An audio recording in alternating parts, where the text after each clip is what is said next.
yeah, without further ado, what I'm going to do is hand over to Sarah, who will tell us a bit about the Real Adventure Unlimited.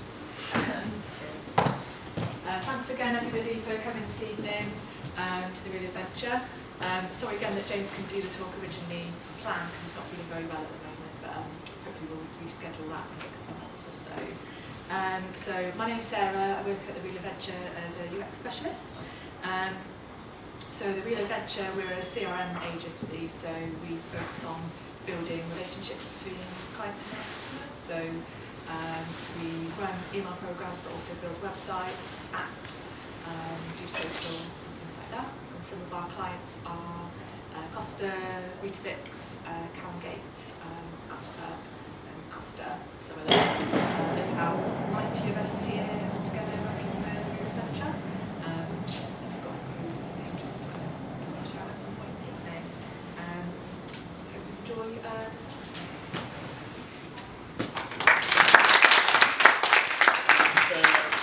Despite looking nothing like David Dimbleby, we've decided Natalie will host this tonight and compare it and do an excellent job. So without further ado, Natalie Burns.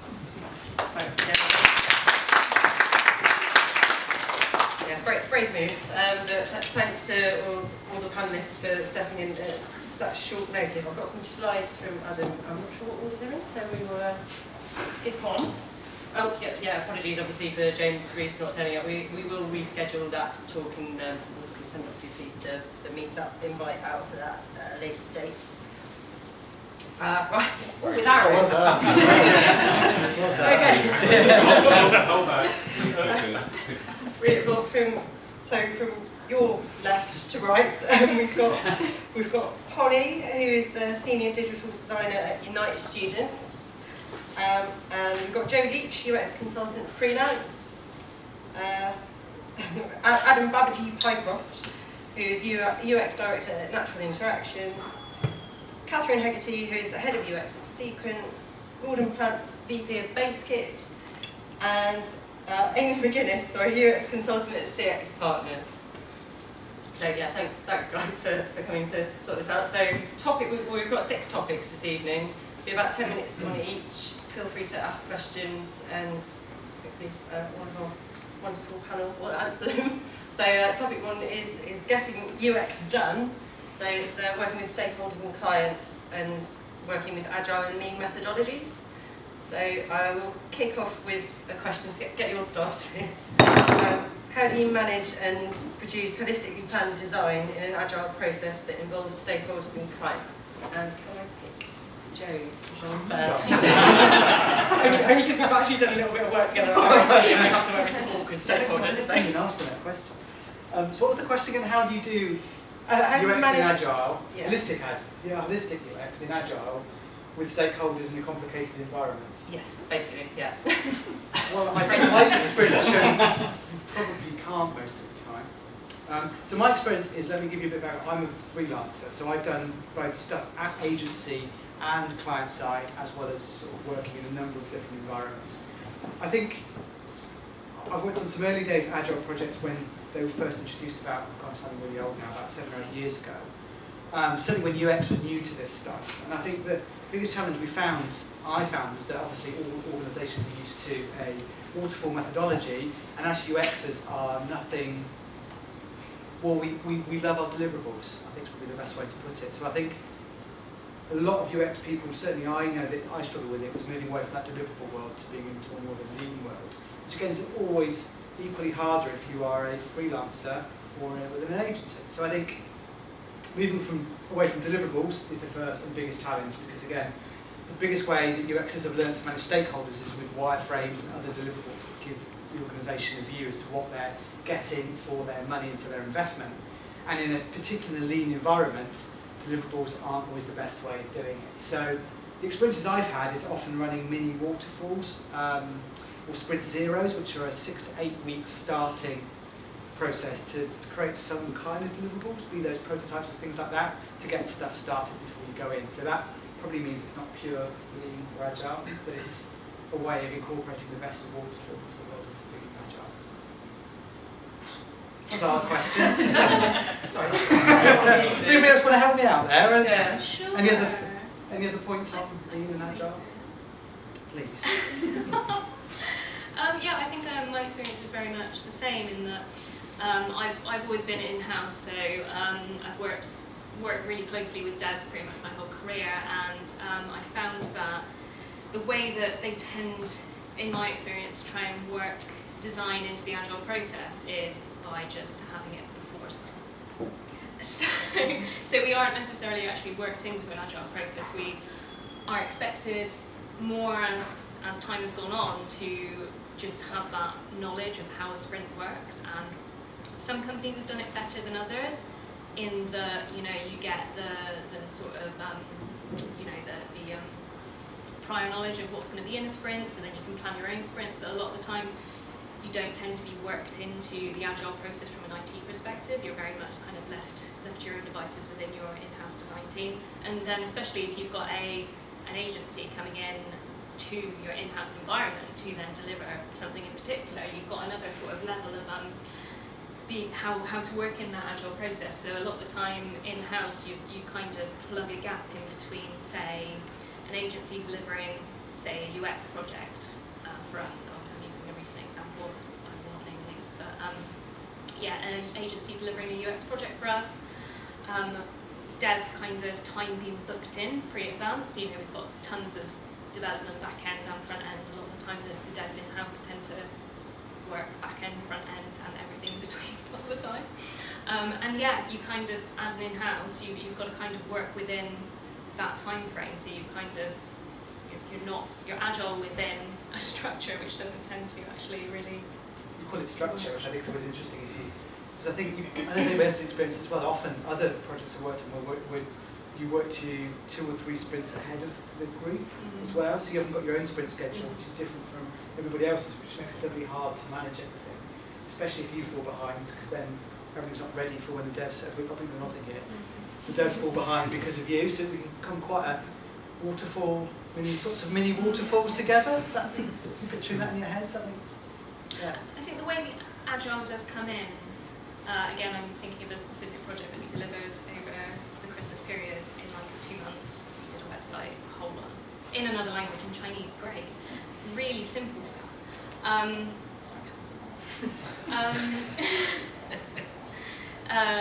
The way that agile kind of worked in that way was it came after development started, so the sprinting actually started for actual ticket work and stories and that kind of stuff worked, and then we retrospectively added in this kind of agile process where design was worked back into the design.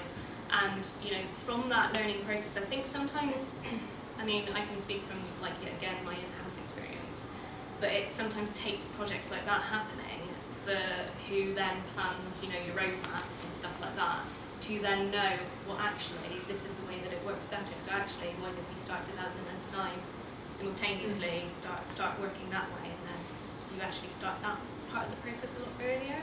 So what's some of the guys down this end that you've worked with a lot of different agencies and different yeah, so I'm from SWUX Partners and we're an agency, and I guess we've been working on agile projects for 5 years. And it's definitely been a massive learning curve because we've been trying to shoehorn into kind of a dev way of doing things, and that's not always going to work with UX. So when we were working with Bristol City Council, and Mark can tell you some good stories about this, we were definitely finding it really hard when we started to try and be shoehorned into that way of working. So it's kind of like we've got it, it's like we need the requirements, but there was nowhere near enough time to go out and get that user insight that we needed. So after a few kind of iterations of doing a few services, we actually trialled a discovery kind of period of time, which I know GDS do a lot. And that was really important in the council because what we were finding is that we were just having to make UX decisions around things that had already been procured, about decisions that had already been made about how the service was going to work. And that meant that there was very little room for us to add value when we were testing things. Because it's not just about the UI, it was kind of like, well, I don't like how tickets are delivered for parking. So I worked on a discovery project, and that was really amazing. It was an interdisciplinary team, so there was someone from technology architect there who makes decisions about what technology is procured, there was the service manager who kind of decides what's going to be delivered in the service, and also a BA as well. And so that was a new way for them to work, that actually it meant all the stories came out of that discovery process and they were all based in user and business needs kind of mapped onto each other. And I think that people would be lying to say that you can do a purely agile approach and fit UX into it, kind of going, we're going to do 2 sprints, go, kind of thing. It just doesn't really work. So. You must have some opinions on that, actually. Yeah, I mean, I'd say I'm uniquely positioned because we very much market ourselves as being kind of a lean UX consultancy. So typically when we plan projects with clients, we do tend to go for that discovery phase, but we tend to keep it maybe to 2 weeks. Sometimes larger organisations, that's not practical. But when we typically focus on trying to understand a lot of the context within the organisation. So as well as speaking to customers, often we'll have one-to-one interviews with a lot of the stakeholders involved in the project, in order to understand their expectations. We then bring everyone together into a hypothesis workshop, where we look at the ideas, but also what's driving people to want to create those things. And then usually that's our starting point at which we then begin to work in those 2-week sprints. I think the really important point though with sprints is that it's often useful to work in an element of user research or usability testing. So typically when we do a demo where we've collaborated with a team to produce a prototype, we would also show that to the stakeholders involved in the project in the context of people using it. So, for example, videos from remote user testing, in order to help people. It just tends to bring the conversation around from more subjective type things like I don't particularly like that colour to more objective discussions, and then that tends to relate back to the business stuff quite nicely. So I'd say my top tip in this space is definitely to try and work frequent user research into things, but in a way that that you're constantly delivering it in conjunction with the sprints. It's interesting you say that, because the most trouble I've ever had on agile projects, it's happened on at least 2, is when it's the devs, well not their fault, but the definition of done in a technical sense versus the usability sense. And often we've put a requirement through, designed something, it's gone live, and it's not been quite right. There's usability areas all over the place, and you just know that you're dying to go, just move that button there and change that bit of text and make sure that screen does this instead. And to you it's obvious follow-up work, but to them it's a whole other set of thing you have to do when technically they've already done it, so they see it as extra work that doesn't need doing. And that tension is something that's quite hard to unravel, and the only way we found that it works is by taking quite a strong product management approach to it. The product manager says, okay, my priorities for the product are to either make this better, and then we're going to do this, and then we're going to do that, or we're going to do this, then we're going to make that better. But it's up to him to set those priorities. Otherwise, you do come up against this sort of thing of, is it finished or not? How good is perfect? And I guess part of that comes back to our old waterfall style of doing it 3 times, then stopping, which isn't what you do these days, but it's still part of the issue. I guess the other way around, in terms of you don't just want to do it once either, which if you in development, often it's done once and it's done, so it's hard, but yeah. It's hard because you're kind of doing minimal viable products, and then for dev it's like it's released, it's done, but you're kind of like, well, hang on, we need to go back to the backlog and actually make it fit, better than fit for purpose. We need to make it a good experience. You get the word technical debt, don't you, as well? And it's like, do usability problems count as within that world? It becomes really hard to then negotiate your way through it, doesn't it? I guess it's kind of experience there, though. Yeah, but the thing you find is that a lot of organisations, when they do it purely or by the book, Scrum or Agile, not always necessarily the best way of doing it, is they don't have, there's no scope within the pure Scrum methodology for experience there. It isn't there. And so it becomes really challenging to make sure that stuff gets fixed later on down the line. You're right. I have a quick question for the audience about deliverable. You made a reference to deliverables. Yes. And I have a question. Does anyone else miss the smell of fresh deliverables? Well, does anyone? Do you remember the days before Agile and Lean and all that stuff where you could take time over a real quality deliverable? I don't remember those days, yeah. Depends if you're delivering or consuming, really. I think it's the difference, really. I don't miss delivering them as much. I mean, I get the whole Lean and Agile thing, and we do all that stuff, but what it's really meant is we've thrown out all the quality deliverables. Yeah. The deliverable now is just the very leanest scribble that I need to get done. Back of a fact packet, here's your website, thanks very much. Yeah, it's something I've drawn on a whiteboard date, though, we're done. Yeah. Well, I mean, purely I can talk about this with my freelance hat on, is it defines differently the way you, and probably this is the same is true for agencies, but I know it is, that you actually end up quoting for projects very differently than you used to. So on the whole time, normally you'd hire an agency and the output would be 26 templates, 46 wireframes, you use a testing report, and the project manager could go, yeah, that's all done. And now what that means is a lot of clients are having to figure out how they charge, how to hire an agency in terms of what they do, and now they're moving towards time and materials. You hire an agency for a certain amount of time rather than a certain thing they deliver. And that can be quite challenging if you don't know how good your agency is. We've had some people sort of suggesting some agencies are good, some are bad. If they're just delivering time, then it's quite hard to know if they've delivered to quality because they're just delivering the amount of time. And so I think your point is interesting. If you're hiring an agency, can you be sure the stuff they're going to do is good because they're not necessarily promising you anything tangible? Sorry, I think there was a question on there.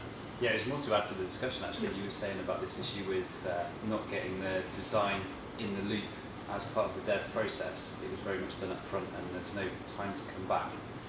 So on the project that we've just done, we put a design review stage in. So once the code was dev complete and going through its code review process, the designer was then looking at it and giving developers feedback, so we could have that kind of feedback loop. So those little UX niggles that get fixed in that project. One thing we do around that kind of thing there is actually we've got one QA tester, two QA testers, and actually what we will do is we will pitch in and do QA testing. We will test, we look at the product designers, e-commerce managers, everybody, web editors on the team. They look at the product, they go, right, okay, what's going on here? How we, especially if it's a big, large-scale project. And then obviously, as part of that team that looks at that, the designers then go, actually, do you know what? This could be an improvement, this could be a bug, this could be a this, and then it's then taken forward. But that's within, an in-house environment, whereas at some point, I'm guessing agencies kind of are I mean, not so much hands-off, but there is kind of a point in which... I think it depends kind of how you're, whether you do time and material or whether you're doing it as a standalone. So I think I worked on a project for a year and a half doing exactly what you've spoken about in Jira. Q&A. And so we were doing a sprint, and at the same time we were QAing sprints before. Mm-hmm. So it was kind of like all the it was the minutiae of kind of edge cases and stuff. So yeah, we have done that extent, and it was really interesting to be involved in that extent. And also we were invited to do the estimation, but it was kind of doing it with completely different criteria, because when you do it from a dev point of view, it's sort of like, how long is it going to take us to build this button, and then like, how long from a UX point of view is this? And you're like, well, it's a sequence of things, so that's quite. If we're talking about detail, I might have to wrap this up and go to the next question, because we'll be here all night ahead of us. And guys, do shout out questions for these, and if you want to quiz the audience, that's what we did, then carry on. So moving on to interaction design, prototyping in mobile. So I will kick us off with, is there something that you use every day? Is the flat wireframe dead? When should we be making prototype and clickable models? And should we all learn to code? So guys, start with Gordon. Should we take on the learn to code one? Is that right? Should we do that one first? Reverse order? If you like. Okay. Can you code? Can anybody see code? Hands up if you can code at least a bit. Same in the room then, a little bit. We're defining HTML and CSS, aren't we? A little bit. JavaScript. That goes down. PHP. I need to know how it works if you're UXers. Sorry, I didn't mean to. I guess I follow the question about coding prototypes with a lot of interest, because the project I've just finished is my first properly mobile project. It works in a browser on any device, pretty much. At least all the ones that count. And this question of whether are people doing prototypes needed to code or not was an interesting one, because next to me I have some people who are really good at UX and UI, and across from them are a fantastic team of developers. And is it worth getting people sitting one desk closer to me to do something really badly when right behind me? People who can do this stuff so well and so fast, and a lot of the time only need the merest hint of a sketch to be able to turn it into something useful. Is this useful? I think it always depends on the team and the structure and the context and the relative speed of these two resources, because it's more than a factor of 10 between kind of you can get by and a person who does this for a living, in my experience. I think I take a UXer who can understand business over a UXer who can code and that's probably another subject for later on. So I can code. I think we all code a bit, but it's like a little bit's better than nothing, isn't it? Really, rather than being able to do it all. I can pick up a ticket and put it through and help out the devs, but other than that, I'm not going to. Build it. No, not necessarily. One wouldn't want to, would they? Would you trust my code line? Is that? No. I think it's interesting as well because experiences are always changing and the way that we deliver them are always changing. There's no way as a UX that you're going to be proficient in keeping up with all the code, and it might not even be code. So I'm really into service design at the moment, and how is coding going to help me with that? It's not. And it was a really big discussion point I said to myself and Joe a few years ago. But your point of service design, it's like, well, what point of service design do you sort of have to know how a call centre works? Or, You do. You know, well, you you don't have to know know the how to context of it, but yeah. plan exactly. There's that level of detail for all of these things that we deliver. Like, again, cross-channel experiences. Do you then have to know exactly how a retail shop works? What level do you sort of get to in terms of retail store design? And again, working on a similar project with Amy at Bristol City Council, I did some design work for the drop-in centre at Bristol City Council. And that was interesting, is again, we started out as prototyping interfaces, and then Bristol City Council said, hey, do you mind, we need some help prototyping our drop-in centre for queries. And you're like, oh, okay, I'll have a go at that. And it was interesting, again, a similar set of skills are there, but I wouldn't pretend that I know how to weave carpets to design what sort of carpet should go on the floor to get people to walk in a certain way. So, I suppose as our field expands though, and it seems to be ever kind of creeping into other areas with things like service design, which I appreciate has a history of being a separate discipline. Actually, I think the days of a UX team of one are beginning to go now. If they aren't already long gone. I mean, in my experience, we typically try to take that kind of thing on, but then we work with specialists as well. So, for example, in the retail design area, I know a great bunch of 3D designers who do retail design and all about visual merchandising, and they've been doing it for years, and they're going to obviously know a lot more than I would about it. Same with developers. Ultimately, they, whilst yes, okay, I probably know enough to be dangerous, it's not the case that I need to know how to make everything work. And actually, having those multiple people on the project, they can contribute something as well, because I think our role in UX is to kind of facilitate UX being done. It's not necessarily to do everything. I guess it comes back to the reason for prototyping as well. Like, what are you trying to prove? Are you trying to build an MVP, or are you trying to do just a basic proof of concept? Are you trying to brief somebody else? Are you trying to get things together for user testing, so it needs to be good enough to look real, but actually it's all smoke and mirrors? And partly it's the end game. And I personally get quite protective of Azure because I've learned, and it does things that none of the other stuff, particularly the browser-based newer prototyping tools, do. And I think I feel like I get quite a lot of pressure from our industry and the web and marketing and sort of general magazine adverts and all the rest of it, saying, you're a dinosaur type, you should be using Sketch, you should be using UX Pin. It's like, well, Sketch is different because I can't colour in, I'm not a designer, I do terrible designs, therefore Sketch is not for me. I won't use a browser thing because I don't like not having the file on my computer, I'm sorry, but it freaks me out. And there's stuff like that. And also... So just more of it. Yeah. But it's also just, it depends the type of prototype you're trying to do. In that I do quite big, corporate, complicated functionality type things, which the newer ones just can't handle. But on the other hand, Azure is terrible at doing mobile apps, and that's really frustrating. And I'm currently sort of sitting in my job going, I'm currently designing a complicated mobile app for a Windows phone, which there's nothing out there that can prototype that for me. So I'm looking, do I actually have to learn Visual Basic to get this working, which is totally on its head, because it's the only way I can find to actually think about it. So And I'm at a loss, which is why I'm interested what other people think about this in terms of It's right tool what's for the right next. job, isn't it, really? Yeah. And I think it's that if one tool's cool, it doesn't mean you should be using it, it's just Yeah. the right tool for the right Mhm. job. Can I ask you, who's using cool tools? You know those cool tools you read about? Yeah. What are the cool tools? The newish I'm ones? using a cool tool. Sorry? I'm using a cool tool, Okay. but it's not working. It's the iPad Pro. Oh, no, I saw that earlier.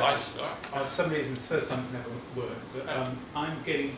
I'm a service designer actually. I train in industrial design.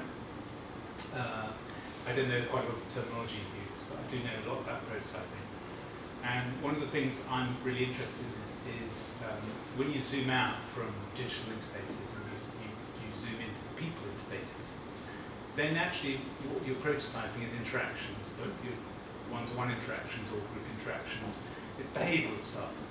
And one of the things that interested me about service design when I first got into it, and I first came to Bristol, I actually came across an agency here who were advertising for a service designer, and I applied.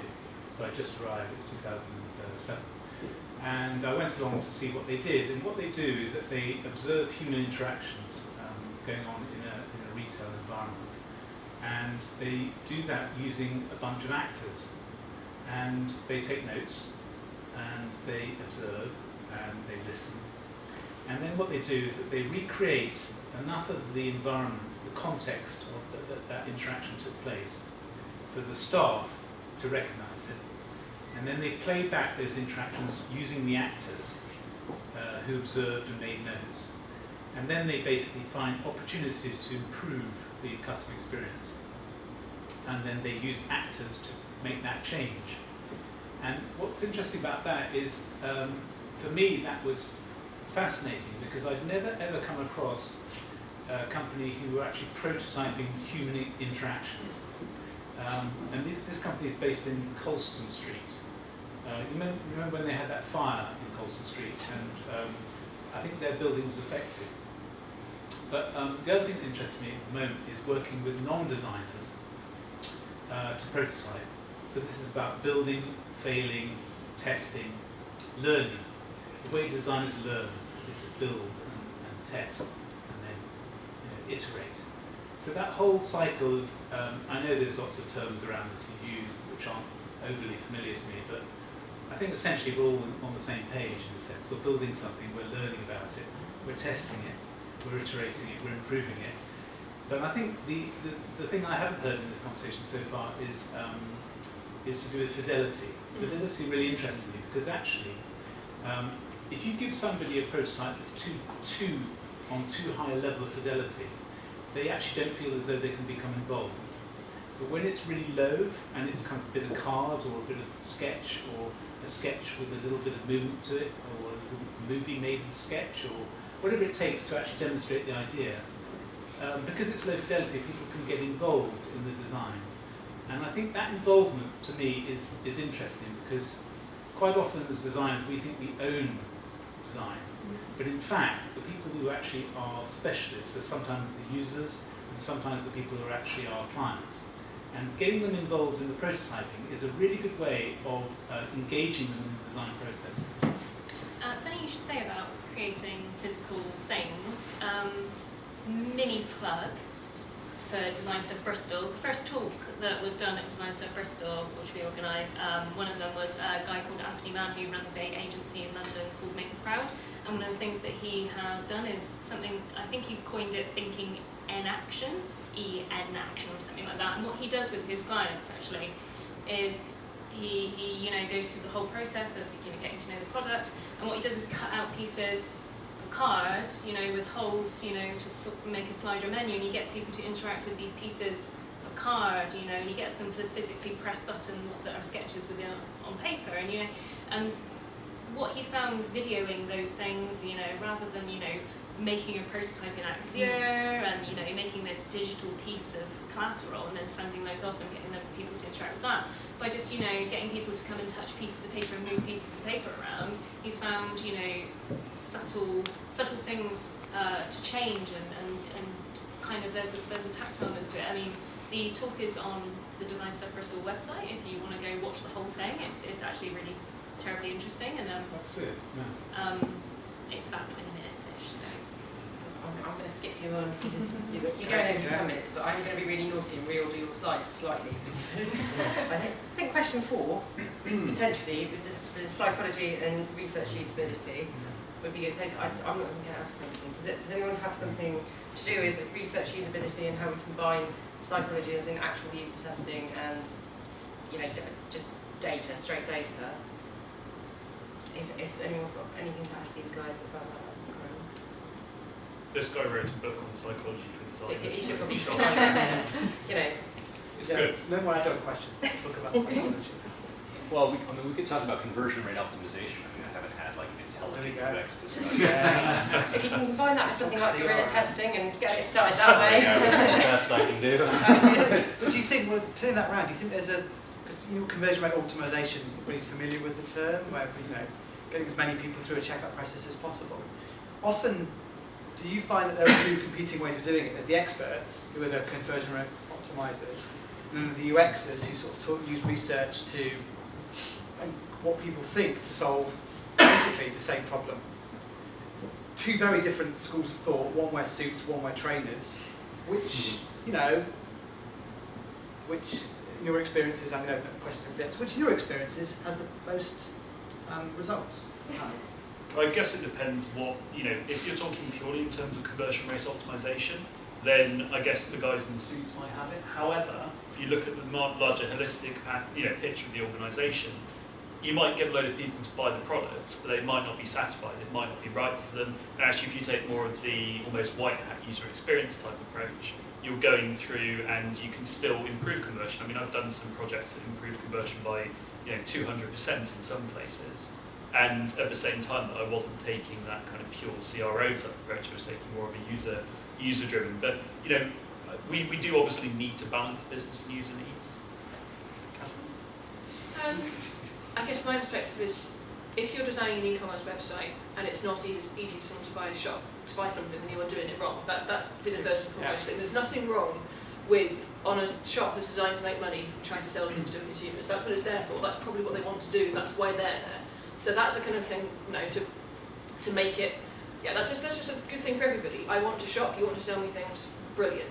I guess what I'm actually interested in is, because I take some of the sort of received wisdom from the CRO gang, and so it's okay, let's make sure the buy button's nice and big and in the problem paste at the top of the page. But what I don't know is, what else do they do beyond good usability tactics? I mean, do they have these nefarious means? Are there other things? It's not a comparison I've heard made before.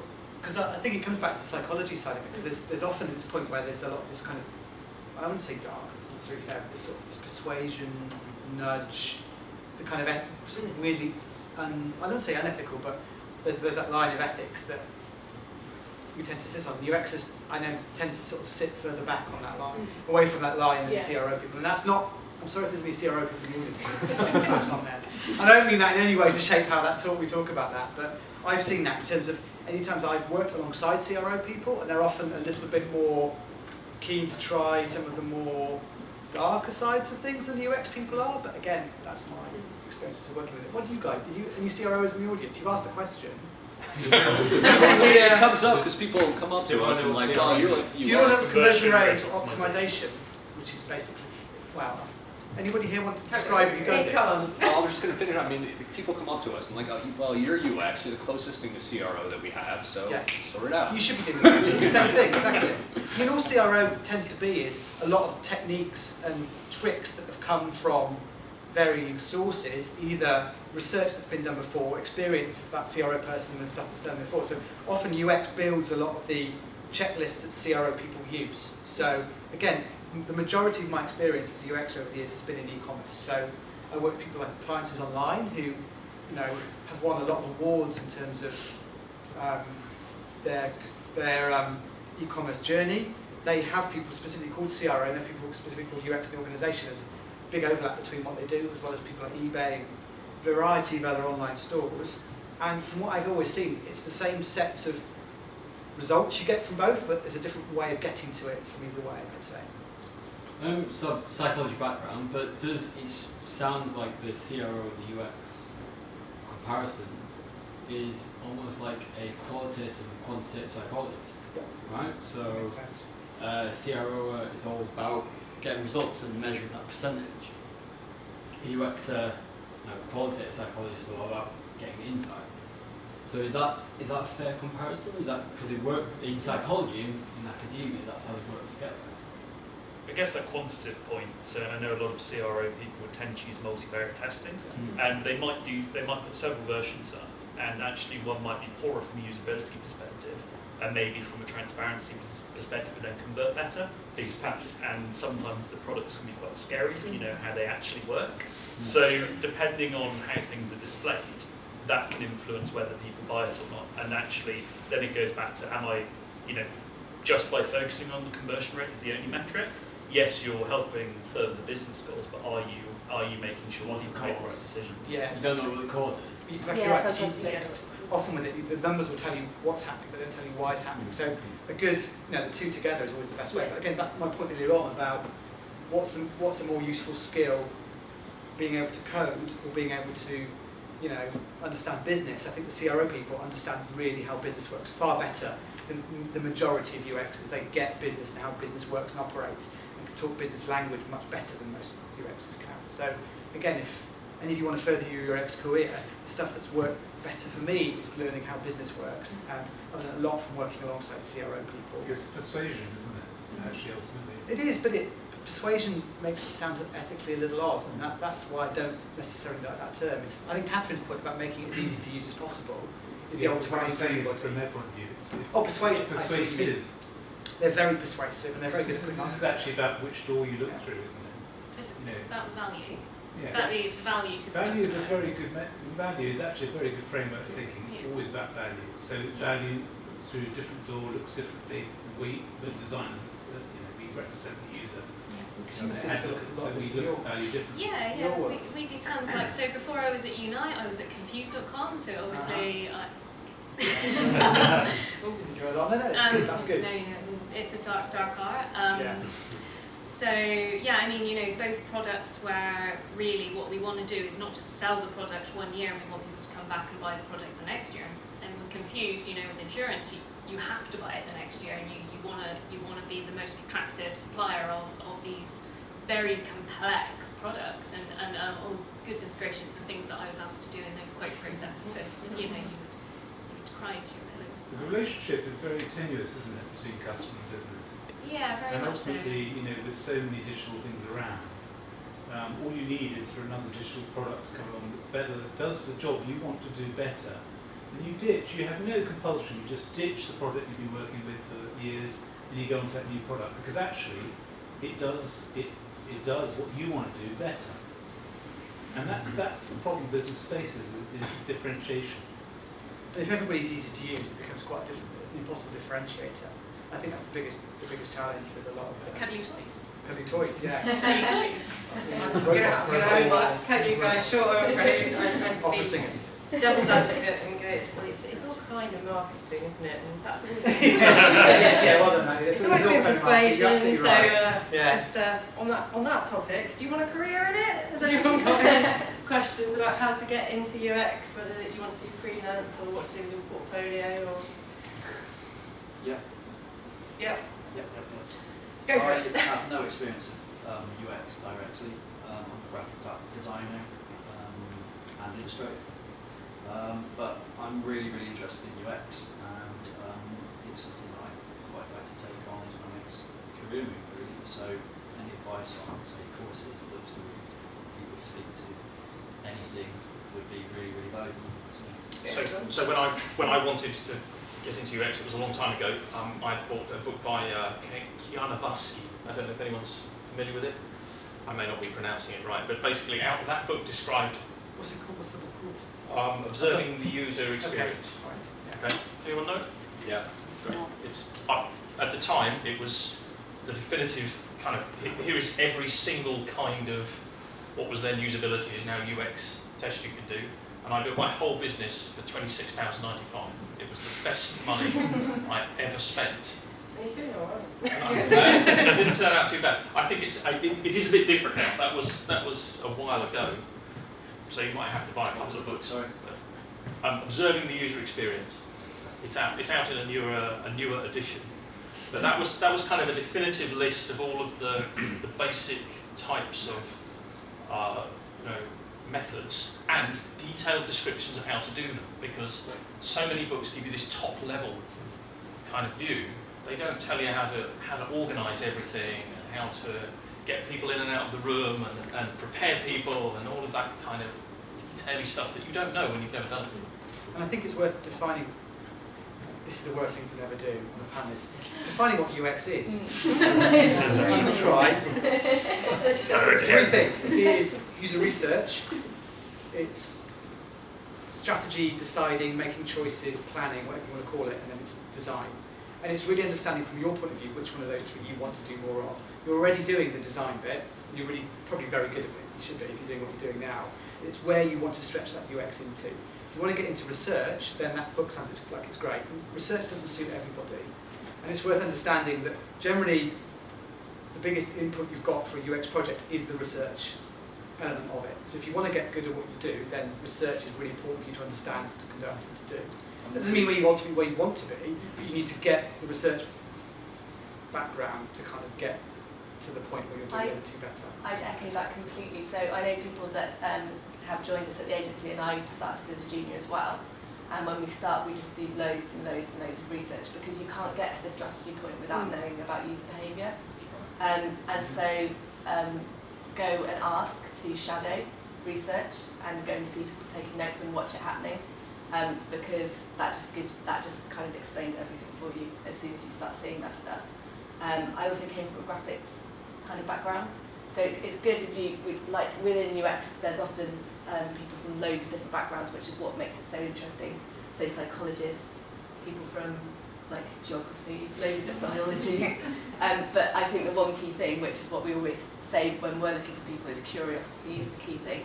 And if you're not really curious about things, then you're probably not going to have you're not going to be able to be in it for the long run, because things will change around you and the kind of types of things that you have to look at will change. And I think Amy's point as well, empathy on top of that as well. So curious to understand why people are like the way they are, and then that really strong ability to empathise. Yeah, the psychology side of things and why people do what they do, that's something that's part of it. I mean, I came from a psychology background. I came from a very traditional route into this world through human-computer interactions, the traditional academic route into this world. And I think I've written a book called Psychology for Designers, and I'm now going to tell you that psychology does count and is important in UX, but it's really small in its influence. Research, by far and away, is the best and the biggest way to enact change and understand what's going on with a particular product more than anything else that's out there as well. Ben researches, so go on. I've got a tip just as well, if you're looking for more things to look at. So I think the Envision blog is actually getting really, really good. They've posted some amazing articles lately, not just about UX, but loads of different things. Jacob Lewabikowski, I can't remember his last name, but he does a website called Good UI. But it's not just UI, it's lots and lots of different really interesting experiments that he does, and he's got a newsletter which is awesome. Luke Grabowski. Yeah. Jacob. Luke Grabowski. There was a Jacob. There's Jacob as well. They're both great. Follow both of them. They're both really good. And what I'd really suggest you do is there's a website called usertesting.com. I should really get paid by these guys because I say their name so often. But you can sign up as somebody who does user tests and you can get paid a few dollars. But the good thing about that is you will do tests that people are putting live and getting people to test. And what you'll be able to do from doing those is discern, both as a UXer or somebody who's learning UX and as a person who's being tested. You'll be able to figure out, okay, if I was performing a test on something completely different, would I speak that way to my user? Would I construct it this way? So, I mean, I fell into UX, I came again from a graphics background. I kind of got given my first UX project, like, here, why don't you UX this? Great, I will. Oh, God, no. And then it went great. And, I would say in-house, you get to do all three of the things, the research, the UX design part of it and the design part of it, but a lot of the time you have to work really hard and really quickly. Would you guys be happy to put links to everything you've mentioned up on the SWUX newsletter? Sure. Very quickly, can we take this chat just question? jumping on with this guy's question about the books. You talk quite strongly about methodologies, research methodologies. Good ideas for research methodology books, because I'm aware that talking about user research and it's been blogged about that it's, yeah, get into it, go speak to some people, but there's actually a lot more intricacies in just talking to some. I would, sorry, yeah, just the other website to look at as well is usability.gov. It's the American equivalent of GSI effectively, and that's a great start for the language and the culture of UX and research. It gives you just basically like a crib sheet. Like I know people that have got non-UXers who've got UX jobs by learning that website by heart and just be able to speak the language, and then because often you know it instinctively. So a lot of UX is curiosity and empathy, and if you're that kind of person, some of the skills are innate in you. It's just having the words to put on them, and the usability.gov website is a great place just to learn what it is you already know in effect, and to be able to put words around that, and it'll help you with things like research methodologies and how you start and how you run a small research project. It's all written down and just step by step, so I would go there. And then it's a good website. There's a free one actually. It's just been made free by a gentleman called Andrew Travers, and it's called Interviewing Users, and that's really good. It's a small book as well. It's a Steve Portigal one as well. Steve Portigal one, which I think is called like How to Interview. It's a very similar title, but that's. Steve's is less free than Andrew's. Yeah, it's Rosenfeld Media. Guys, links to the end. I'm going to have to skip you on, otherwise we're going to be very late. Good luck. So yes, chat to us after. Yeah, please let everybody all be.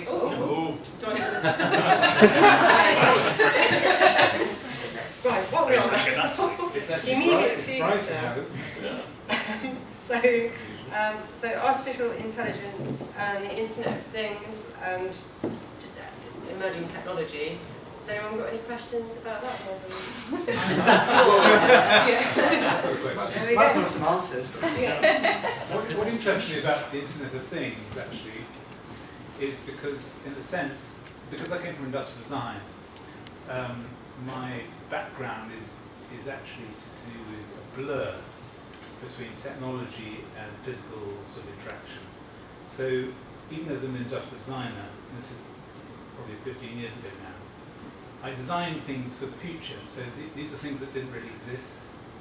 The Internet of Things interests me because essentially it's very intelligent, it's very quiet, and I think that in terms of the way to go, it's actually to do with, it's predominantly about conceptualizing what has value, that is a thing that can talk to the web and then can talk to something else.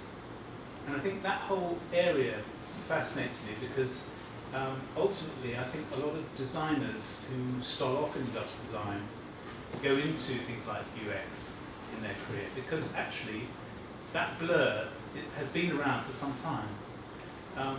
But there are opportunities there that I think are just emerging. And it's actually to do with, it's about conceptualizing what has value for people. I have a question. Sorry, I'm going to ask a lot of questions. Who has an Internet of Thing thing? Anyone? What are categorised as these? Can you give some examples? No, if you think it's an Internet of Thing, then it is. Okay, so how many people have got one? Yeah, okay. Of those who've got one, how many of them seem intelligent? The people or the things? The thing. Okay. Not intelligent, they're useful. Okay. What are they? No, I'm saying intelligent, not useful. What are they? Intelligent. So actually, they are. I've got an Amazon Echo. Okay. Right? What have you got? You put your I've got a lot of dead tech, like the bus type and web cloud. Oh, I've got those, yeah. I love Silas died, yeah. Still looks good on the shelf though. Yeah. Anyone else willing to declare what it is they've got? I've got internet-enabled electric blanket, which is the most amazing. I can turn an electric blanket on from anywhere. That is the peak. I signed up for a virtual girlfriend just to see what they're like, you know, but yeah, that's an internet thing, isn't it?